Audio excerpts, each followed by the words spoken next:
एक लड़की जो कि अपने बहन और जीजा के घर पे रह रही होती है, अचानक उसके पेट में बहुत तेज़ दर्द उठता है। अब तो उसकी बड़ी बहन उससे कह रही होती है, यानी कि अपने पति से कह रही होती है कि ये जो लड़की है इसको आप हॉस्पिटल ले जाओ, इसको दिखा कर लाओ क्योंकि इसके पेट में बहुत तेज़ दर्द है। अब तो जो उसका पति है वह उस लड़की को अपने साथ लेकर जाता है, लेकिन जैसे ही रास्ते में चल रहा होता है अचानक उसकी साली उससे कान में कुछ कहती है। उस बात को सुनकर अचानक वह जो आदमी है अपनी मोटरसाइकिल वहाँ रोक देता है और उससे पूछने लगता है, क्या सच में तुम ये जो कह रही हो वो सच है? यहाँ पर वह लड़की उससे कहती है हाँ बिल्कुल सच है।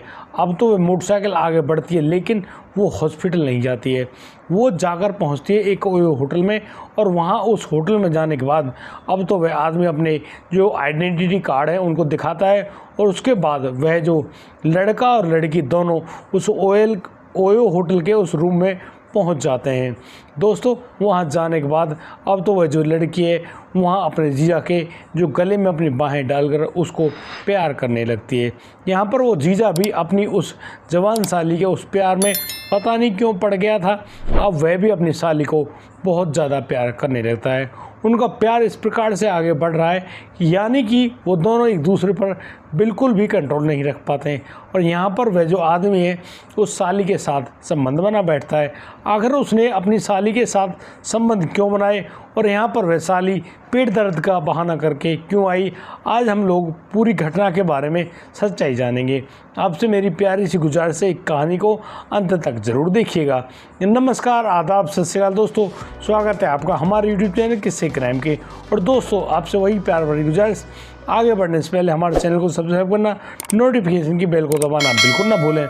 हमको फेसबुक पर भी फॉलो अवश्य कर लें। और आज का बेहद ही हैरान करने वाला मामला सामने आया है बुलंदशहर उत्तर प्रदेश से। दोस्तों बुलंदशहर के एक गाँव में एक जो पिता है वह अपनी दोनों बेटियों का संबंध कर देता है, वह भी अलग अलग गाँव में। अब यहाँ पर जिस दिन उनकी शादी की तिथि यानी कि तय की गई थी, अब तो यहाँ पर दो बारातें आई हैं, यानी कि दोनों लड़कियों के जो होने वाले पति हैं अपनी अपनी बारात लेकर वहाँ पर आए हैं, और यहाँ पर बड़े ही तसल्ली से उनकी घुड़चढ़ी वगैरह हो रही होती है। यहाँ पर उन दोनों लड़कियों की शादी तो हो जाती है, और उस शादी के बाद अब दोनों यानी कि अपने अपने ससुराल में रवाना हो जाती हैं। दोस्तों यहाँ पर मैं बता दूँ कि यहाँ उस आदमी के दो दामाद हैं। इनमें से एक का नाम तो राजकुमार होता है, दूसरे का नाम राकेश होता है। दोस्तों राजकुमार को जो लड़की ब्याही गई है उसका नाम रानी होता है, और राकेश को जो लड़की ब्याही गई है उसका नाम सुषमा होता है। दोस्तों दोनों अपने अपने उस घर को बसाकर बहुत ही ज़्यादा खुश हैं, काफ़ी तसल्ली से उनका जीवन यापन चल रहा है। ये जो राजकुमार है, ये राजकुमार यानी कि उत्तर प्रदेश पुलिस में काम करता है, लेकिन वह जो राकेश है वह एक कंपनी में नौकरी किया करता है, और उसकी अच्छी नौकरी भी है। अब यहाँ पर दोनों लड़कियाँ यानी कि अपने अपने पति को पाकर बहुत ही ज़्यादा खुश हैं, और बड़ी ही तसल्ली से उनका जीवन यापन चल रहा है। एक और जहाँ राजकुमार हट्टा कट्टा यूपी पुलिस में काम करने वाला वह जवान बड़ी ही तसल्ली से अपने ससुर को तसल्ली बांधता और कहता है कि आप बेफिक्र रहिए, हम आपकी हर तरह की जो भी उनसे हर संभव मदद होगी वही सब किया करेंगे। दोस्तों अब यहाँ पर दोनों की शादी के लगभग 3 महीने ही बीतते हैं। उधर जो रानी है, रानी गर्भवती हो जाती है, लेकिन दूसरी साइड जो सुषमा और राकेश हैं वो लोग अभी फैमिली प्लानिंग की कोशिश कर रहे होते हैं। यहाँ पर वो लोग सुरक्षा बढ़ते हैं अपने संबंध बनाने में, लेकिन अब यहाँ होने को तो कुछ और ही मंजूर होता है। एक दिन जब राकेश अपनी कंपनी से अपनी छुट्टी होने के बाद जब अपने घर लौट रहा होता है, रास्ते में जब वह अपनी बाइक से आ रहा होता है, अचानक उस हाईवे पर चलते समय यानी कि उसकी मोटरसाइकिल को एक जो वाहन है वह टक्कर मार देता है। और दोस्तों उस टक्कर के लगने की वजह से राकेश, जिसके सर पर हेलमेट मौजूद नहीं था, वह नीचे गिर जाता है, और उसके सिर में बहुत ही बुरी गंभीर चोट लगती है। और दोस्तों उसी चोट के कारण राकेश की मौके पर ही मौत हो जाती है। जिस प्रकार से राकेश की वहाँ पर मौत हुई है, अब तो वहाँ और भी जो राहगीर है रुक जाते हैं, राकेश को उठाकर हॉस्पिटल पहुँचाने की पूरी कोशिश करते हैं, लेकिन राकेश को बचाया नहीं जा सका। दोस्तों राकेश के परिवार में जब वह फ़ोन किया जाता है तो यहाँ पर राकेश की पत्नी सुषमा भी हॉस्पिटल आती है, और वह जब अपने पति को मृतावस्था में देखती है तो बहुत ही बुरी तरह से रोती है, चीखती है, चिल्लाती है। भाई किसी लड़की का जिसकी हाल ही में शादी हुई हो उसका पति ना रहे तो भाई उस पर क्या बीतेगी। वह बहुत ही ज़्यादा दुखी परेशान सुषमा बार बार बेहोश हो रही है, बार बार रो रही है, चीख रही है, लेकिन उसकी चीखों को कौन सुने। उनकी चीखों की ख्याल रखने वाला जो व्यक्ति था यानी कि उसका जो पति था वह तो अब इस दुनिया में नहीं रहा। दोस्तों राकेश के जाने के बाद अब तो कहीं ना कहीं वह जो लड़की है यानी सुषमा जो कि विधवा हो गई है वह काफ़ी ज़्यादा दुखी या अवस्था में रहने लगी थी, बहुत ही ज़्यादा डिप्रेशन में चली गई थी और बस बार बार गेट की तरफ अपने पति का इंतज़ार करके रो रही होती है। लेकिन दोस्तों यहाँ पर जो रानी होती है, रानी से उसकी बहन की ये हालत देखी नहीं जा रही होती है। वह अपनी बहन से कहती है कि एक काम कर सुषमा, तू यहाँ मेरे पास आ जा क्योंकि तेरा मन बढ़ जाएगा, तू परेशान नहीं होगी। अब तो वह जो रानी है अपने पति राजकुमार को यानी कि सुषमा को लेने के लिए उसकी ससुराल में भेज देते हैं। दोस्तों जो राजकुमार है वह अपनी साली यानी कि सुषमा को लेकर आ जाता अपने घर और यहाँ पर यानी कि दोनों बहन मिली हैं, फूट फूट कर रो तो रही हैं लेकिन वो कर भी क्या सकती थी। दोस्तों बड़े ही तसल्ली से जो रानी है, रानी अपनी बहन सुषमा को अपने यहाँ पर रख लेती है, उसको अपने पास ही सुलाती है, उसकी बड़ी अच्छे ढंग से देख रेख करती है। अब जो सुषमा है, सुषमा उस रानी की छोटी बहन तो होती है लेकिन यहाँ बड़ी बहन अपनी छोटी बहन का बड़ी ही तसल्ली से ख्याल रखती है और उसका बहुत ही ज़्यादा ध्यान रखती है। वह उसके खाने पीने हर तरह की जो बातों पर बहुत ही ज़्यादा गौर देती है और कहती है कि कोई बात नहीं बहन, हम तेरे लिए कोई अच्छा सा लड़का देखकर तेरी शादी करा देंगे। यहाँ पर जो वह लड़की है सुषमा वह भी अब अपनी बड़ी बहन की बातों पर एग्री करती है और कहती है कि कोई बात नहीं बहन, जो आपको उचित लगे वही सब सोचिएगा।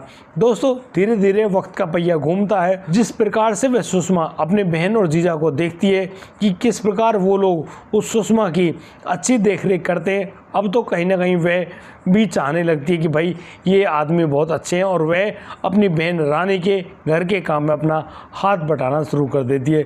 लेकिन कहीं ना कहीं जो वह सुषमा है वह अपने जीजा यानी कि राजकुमार पर अपनी नीयत दिखाने लगती है। उसको लगता है कि यार ये जो राजकुमार है बहुत ही अच्छा हट्टा कट्टा नौजवान व्यक्ति है, क्यों ना इसके साथ संबंध बना लिए जाए। लेकिन वह कह किससे सकती थी, डरती भी तो थी भाई, आखिर उसका जीजा है, बड़ा जीजा है, वो उससे कैसे कहे।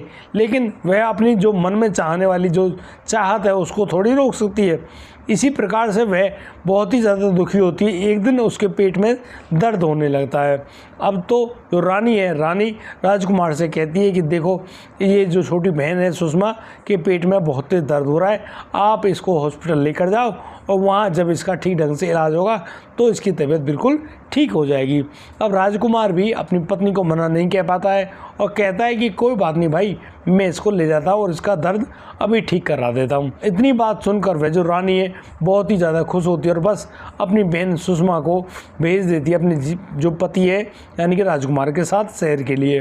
दोस्तों जैसे उनकी मोटरसाइकिल आगे बढ़ रही होती है, अभी तो वह मोटरसाइकिल गांव से बाहर ही निकली थी, अचानक से उस सुषमा का जो हाथ होता है वो अपने जीजा की कमर पर आ लगता है। यहाँ पर उसके जीजा भी थोड़े हैरान तो हैं लेकिन अब अगले ही पल वह सुषमा अपने सीने को वो अपने जीजा की कमर से लगा देती है। यहाँ पर वह जीजा इतना कुछ समझ नहीं पाता है, इतने ही उस लड़की यानी सुषमा का अगला हाथ और उसकी जीजा की जो छाती है उस पर घूमने लगता है। अब यहाँ पर वह राजकुमार समझ गया था कि सुषमा कुछ कहना चाहती है। अब तो वो एक पेड़ की छांव में मोटरसाइकिल को रोकते हैं और फिर वह जो राजकुमार है अपनी साली से कहने लगता है कि सुषमा तुम क्या चाहती हो, तुम यह बात खुलकर मुझे बता दो। अब तो वह सुषमा कहने लगती है कि जीजा वो तुमसे प्यार करने लगी है और वो तुम पर अपना सब कुछ उल्टा देना चाहती है। अब दोस्तों एक मर्द जात के सामने जब औरत इस तरह की बात करेगी तो वह अपने आप पर संयम कैसे रखे। अब तो वह जो राजकुमार है कसकर पकड़ लेता है उस सुषमा का हाथ अपने हाथों में और कहता है कि ठीक है, फिर हॉस्पिटल जाने की ज़रूरत नहीं, हमें तो किसी होटल में चलना चाहिए। अब तो इस बात को सुनकर वह सुषमा भी हाँ कर देती और कहती कि हाँ ठीक है, सीधे होटल चलो। और दोस्तों अब तो वह जो मोटरसाइकिल है सीधी पहुँच जाती है एक होटल पर। दोस्तों ये ओयो होटल होता है और यहाँ पर अब तो वह जो राजकुमार अपना आईडी कार्ड दिखाता है उसको तो कोई कुछ मना करेगा ही नहीं। वह अब अंदर जाता है और वहाँ पर वह अपनी साली सुषमा को लेकर जाता है। और दोस्तों इस कमरे के अंदर अब तो सुषमा अपने जीजा राजकुमार के साथ बड़े ही ज़बरदस्त तरीके से संबंध बनाती है। यानी कि ऐसा संबंध जो कि उसके पति के साथ कभी बना था, काफ़ी दिन हो गए उसके पति को उसको यानी कि मरे हुए, अब तो वह जब उस राजकुमार के साथ संबंध बना रही होती है, यहाँ पर राजकुमार को भी तो सुषमा का जो संबंध बनाने का तरीका है वह बहुत पसंद आता है और वह कहता है कि सुषमा तुम ये सब कलाकारी कहाँ से सीखी है। अब तो सुषमा बताती कि ये सब कलाकारी उसके जो पति यानी कि राकेश ने सिखाई थी, लेकिन अब यहाँ पर जब राकेश है ही नहीं तो वह किसके साथ मज़े करे। लेकिन राजकुमार उससे कहता है कि कोई दिक्कत नहीं है, उसका जीजा है ना राजकुमार, उसकी हर इच्छा को पूरी कर देगा। अब दोस्तों यहाँ से करीब 1 घंटे बाद जब ये वापस घर जाते हैं तो घर जाने पर अब तो वह सुषमा भी जो कि बिल्कुल संतुष्ट होकर गई है, वह अपनी बहन से कहती है कि हाँ अब उसने दवाइयाँ ले लिए लेकिन उसके पेट में अब कोई दर्द नहीं है, दरअसल डॉक्टर ने उसको इंजेक्शन लगाया था। अब जो रानी ठहरी वो तो प्रेग्नेंट है, वो तो ज़्यादा काम वाम करती नहीं, सुषमा ने सारा काम संभाल रखा है और बड़ी ही तसल्ली से वह वहाँ पर रहती है। दोस्तों धीरे धीरे समय गुजरता है। अब तो जो राजकुमार है वह अपनी जो साली हैं, जो विधवा साली हैं, उनको अक्सर होटल ले जाया करता और उसके साथ इसी प्रकार से संबंध बनाया करता। यहाँ पर दोनों एक दूसरे को खूब ही ज़बरदस्त तरीके से संबंध बनाते हैं, संतुष्ट करते हैं और फिर एक दिन अचानक वह जो सुषमा है वह राजकुमार को खुशखबरी सुनाने वाली होती है। दरअसल वह बताती है राजकुमार को कि वह माँ बनने वाली है, यानी कि वह गर्भवती हो गई है। अब इस बात को सुनकर वह जो राजकुमार है काफ़ी ज़्यादा हक्का बक्का रह जाता है, उसकी हवाइयाँ उड़ जाती हैं और एक दिन वह जब अपनी पत्नी के पास लेटा हुआ होता है रानी के पास, तो रानी से कहता है कि यार तेरी जो बहन है उसके जो हाल भाव हैं, उसके जो हाल चाल हैं वो उसको अच्छे नहीं लगते, आखिर तुम अपनी बहन को अब इसके जो घर है तुम्हारे मायके में भेज क्यों नहीं देती। यहाँ पर उस रानी को भी ऐसा महसूस हो रहा होता है कि अब जो लड़की सुषमा है उसकी चाल ढाल में फ़र्क आ गया है, उसका शरीर और यौवन भी खिलने लगा है, कहीं ऐसा तो नहीं कि ये राजकुमार ही उसको डोज दे रहा हो। अब इसी बात के बारे में वह काफ़ी ज़्यादा सोचती है और फिर अगले दिन वह अपनी बहन सुषमा को अपने कमरे में बुलाती है और फिर उससे कहती है कि सुषमा ये बात ठीक नहीं कि तुम उसके पति के साथ संबंध बनाओ। अब यहाँ पर उस सुषमा को लगता है कि हाँ शायद राजकुमार ने सारी पोल पट्टी खोल दी है, शायद उस राजकुमार ने बता दिया है कि वह उसके साथ संबंध बनाती है। अब तो वह जो लड़की यानी सुषमा है वह भी खुले दिल से इस बात को स्वीकार भी करती है और कहती भी कि हाँ बिल्कुल वह राजकुमार के साथ संबंध भी बनाती है और तो और जिस प्रकार से तुम गर्भवती हुई हो अब तो वह भी गर्भवती हो गई है। और रानी जैसे इस बात को सुनती है उसके पैरों तले ज़मीन खिसक जाती है। वह सोचती है कि यार उसके पति तो उसको धोखा दे रहा है, यानी कि अपनी विधवा साली को प्रेग्नेंट कर दिया और उसे तो कर ही रखा है, यानी कि उसको काटो तो खून नहीं। वह अब फटाफट अपना फ़ोन निकालती है और अपने पिता के पास फ़ोन करते हुए कहती है कि चुपचाप यहाँ आओ और इस लड़की सुषमा को यहाँ से लेकर जाओ। अब यहाँ पर उस रानी के बुलाने पर उसका पिता तो आता है वहाँ जब रानी अपने पिता को सारी कहानी बताती है, उससे कहती कि ये जो सुषमा है ना, सुषमा ने अपनी जो नीयत है उसके पति पर डिगा रखी है और ये लोग संबंधी बनाते हैं और तो और ये जो लड़की रानी है ये गर्भवती भी हो गई है। अब इस बात को जैसे ही वह उनका पिता सुनता है वह बहुत ही ज़्यादा परेशान और दुखी होता है, लेकिन वह अपनी बेटी छोटी बेटी सुषमा से कहने लगता है कि चलो हॉस्पिटल, तुम्हें इस बच्चे को गिराना होगा। लेकिन वह लड़की सुषमा बहुत ही बुरी तरह से रोने लगती है और कहने लगती है कि वह इस बच्चे को बिल्कुल भी नहीं गिराएगी, वह उस लड़के राकेश की विधवा बनकर रह लेगी लेकिन वह इस बच्चे को नहीं गिराएगी। यह बच्चा किसी और का नहीं उसके अपने जीजा का दिया गया है। अब यहाँ पर उस लड़की के उस विलाप से उसके जो बहन और बाप हैं बहुत ही ज़्यादा परेशान होते हैं। अब राजकुमार को भी वहीं पर बुलाया जाता है और राजकुमार से जब पूछा जाता है तो राजकुमार भी इस बात को स्वीकार कर लेता है कि हाँ उसने उस लड़की सुषमा के साथ संबंध बनाए। अब इस बात को सुनकर उनका पिता यानी सुषमा का पिता वहीं उस रानी के ससुराल में पंचायत जोड़ बैठता है। उस पंचायत में वह कहता है कि तुम्हारे गांव के लड़के उसके दामाद राजकुमार ने बहुत ही बुरा काम किया है। दरअसल उसने उसकी दोनों बेटियों को गर्भवती कर दिया है। अब बताओ, जब वह एक आदमी दो लड़कियों को यदि रख ले अपनी पत्नी बनाकर, तो इस बात के लिए वो एग्री कर देंगे, वरना वो राजकुमार के खिलाफ मुकदमा दर्ज करवाएंगे और फिर जो कानून न्याय करेगा उसी को वह स्वीकार करेंगे।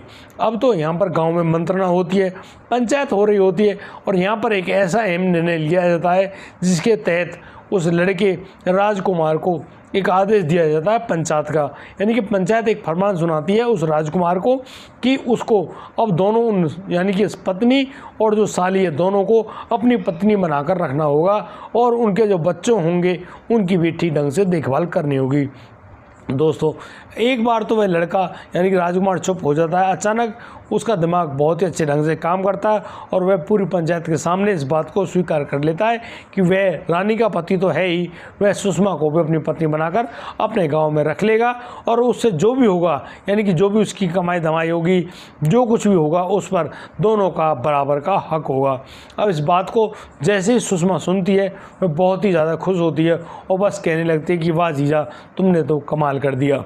दोस्तों, यहाँ पर अब तो वह राजकुमार अपनी दोनों पत्नियों को लेकर अपने घर जाता है और वह अपनी बड़ी जो पत्नी है यानी कि रानी से कहता है कि देखो, तुम पटरानी बनकर रहो, उसे कोई दिक्कत नहीं, लेकिन कभी भी अपनी छोटी बहन यानी कि उसकी साली सुषमा को तंग मत करना। यानी कि अब वह जो राजकुमार अपनी पत्नी दोनों पत्नियों को ठीक ढंग से समझाता है और कहता है कि तुम तो माजाई बहनें हो और तुम अपने आप में बड़े ही ढंग से अच्छे तरीके से रहना, मिसाल पेश करना समाज में, और उनसे यानी कि राजकुमार से जो भी हो सकेगा वह सब तुम्हारे लिए ज़रूर करेगा और तुम्हारे दोनों के बच्चों को पालेगा। दोस्तों, इस प्रकार से ये जो घटना घटित तो हुई, लेकिन इसके पीछे कोई क्राइम नहीं हुआ, यानी कि बहुत ही अच्छा इसका सुखद अंत होता है और इसी प्रकार से उस राजकुमार ने अपनी विधवा साली का घर बसा दिया। दोस्तों, इस पूरे घटनाक्रम को सुनाने का उद्देश्य किसी को परेशान करना नहीं है, किसी का दिल दुखाना नहीं है, लेकिन जिस प्रकार से ये घटनाक्रम सामने आते हैं उनसे कहीं ना कहीं जागरूक और सचेत होने की आवश्यकता है कि भाई आदमी को कभी भी इस प्रकार की हवस और वासना के चक्कर में नहीं पड़ना चाहिए, वरना उसके सर पर इसी प्रकार की लगातार जिम्मेदारियां आ सकती हैं और वह उनसे परेशान भी हो सकता है। भाई अभी तो नया दौर शुरू हुआ है उस राजकुमार का, लेकिन आगे जाके और भी परेशानियां हो सकती हैं। लेकिन यूपी पुलिस में कार्यरत वह जो लड़का राजकुमार है, भाई पैसे की तो कोई कमी नहीं है, वो अपनी पत्नियों को खुश रखने का पूरा प्रयास करेगा और उनको खुश रखेगा भी। दोस्तों, आपको हमारी ये सुनाई की कहानी कैसी लगी? अगर ये कहानी अच्छी लगी है तो आप लोग हमें लाइक करें, कमेंट करें, शेयर करें और सब्सक्राइब करना बिल्कुल ना भूलें। और दोस्तों, अब दीजिए मुझे इजाज़त, मिलता हूँ कल, लाता हूँ एक और अनोखा मामला। तब तक के लिए आप बढ़िया रहें, बेहतरीन रहें, अपना और अपने परिवार का बखूबी ख्याल रखते रहें। जय हिंद, जय भारत।